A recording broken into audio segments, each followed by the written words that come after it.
नमस्कार दोस्तों, आईपीएल 2025 की शुरुआत आज से होने वाली है। चैंपियन बनने की दौड़ आज से शुरू हो जाएगी और सभी कप्तान, सभी 10 टीमों के कप्तान आप देख रहे हैं वो ट्रॉफी के साथ। और ये ट्रॉफी कौन सी टीम ले जाएगी, सबकी नज़रें इस पर टिकी हुई हैं।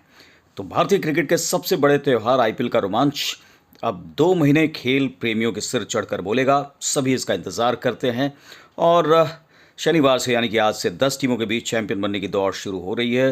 देश के 13 शहरों से होती हुई ये रेस 25 मई को ईडन गार्डन्स में ही ख़त्म हो जाएगी और कई युवा सितारे भी धुरंधरों के बीच छाप छोड़कर भविष्य का स्टार बनने का दावा ठोकेंगे। पहले भी ऐसा होता आया है, इस बार भी ऐसा ही होगा ये माना जा रहा है।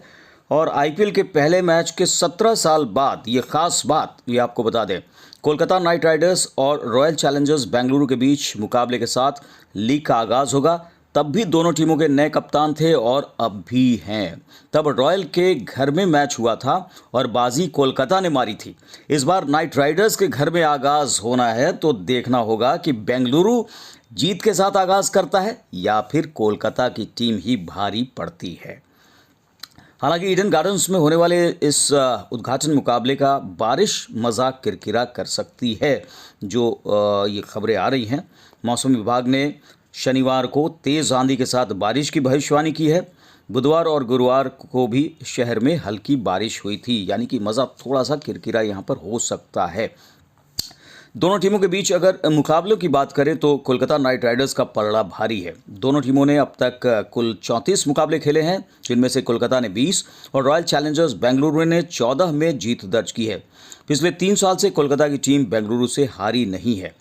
पिछले लगातार 4 मैच कोलकाता ने जीते हैं।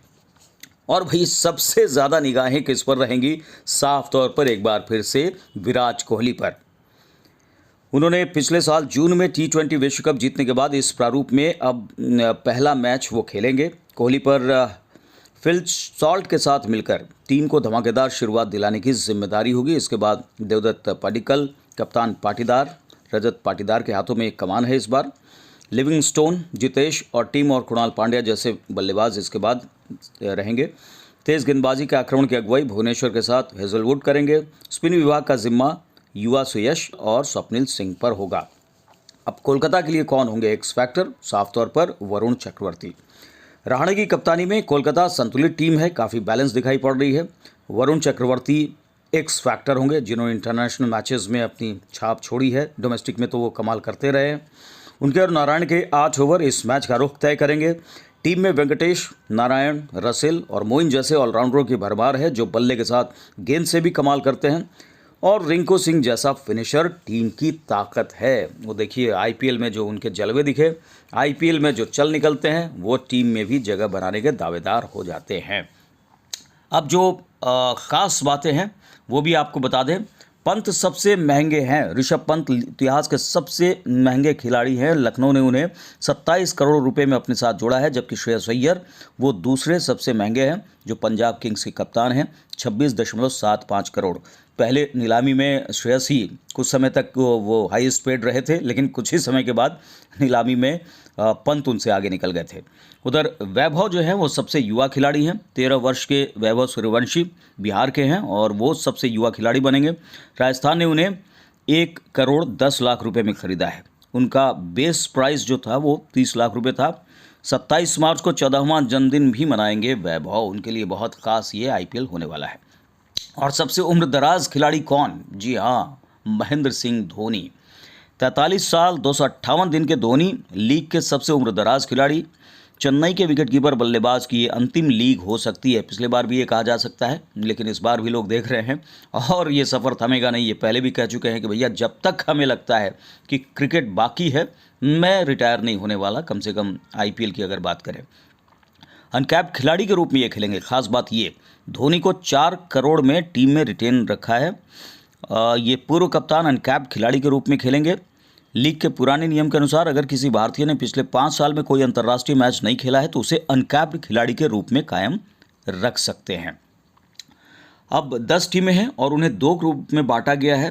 ग्रुप ए में चेन्नई, कोलकाता, राजस्थान, बेंगलुरु, पंजाब। ग्रुप बी में मुंबई, हैदराबाद, लखनऊ, गुजरात और दिल्ली। हर टीम 14 ग्रुप मैच खेलेगी। 4 टीमों से 2-2 मैच उनको खेलना है, जबकि दूसरे ग्रुप की 4 टीमों से 1-1 और 5वीं टीम से 2 मैच खेलेगी। 14 मुकाबले प्रत्येक टीम को खेलने हैं। इस तरीके से ग्रुप के आधार पर उन्हें बांटा गया है, 7 अपने घरेलू मैदान में और 7 विरोधियों के घर में, यानी home matches and away matches. 30 साल है कप्तानों की औसत उम्र। गिल 25 साल सबसे युवा हैं और रहाणे 36 साल के, वो सबसे उम्रदराज कप्तान हैं। 21 सबसे ज़्यादा नए खिलाड़ी पंजाब किंग्स ने इस बार दिखेंगे। टीम ने सिर्फ 2 खिलाड़ियों को रिटेन रखा था, सब बदल डाला है कि भैया इस बार किस्मत बदलेगी। देखने वाली बात क्या होता है। इम्पैक्ट खिलाड़ी का नियम 2027 तक जारी रहेगा। हालांकि रोहित शर्मा जैसे खिलाड़ी इसके पक्ष में नहीं थे। ऊंची जाने वाली वाइड गेंद और ऑफ स्टंप के बाहर की वाइड गेंद के लिए डीआरएस के इस्तेमाल को मंजूरी है।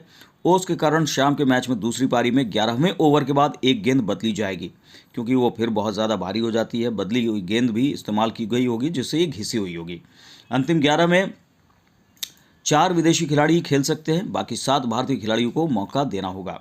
टीम चाहें तो 11 भारतीय खिलाड़ियों के साथ भी उतर सकती है, यानी कि कोई ऐसी बंदिश नहीं है कि आपको विदेशी खिलाड़ी को रखना ही होगा।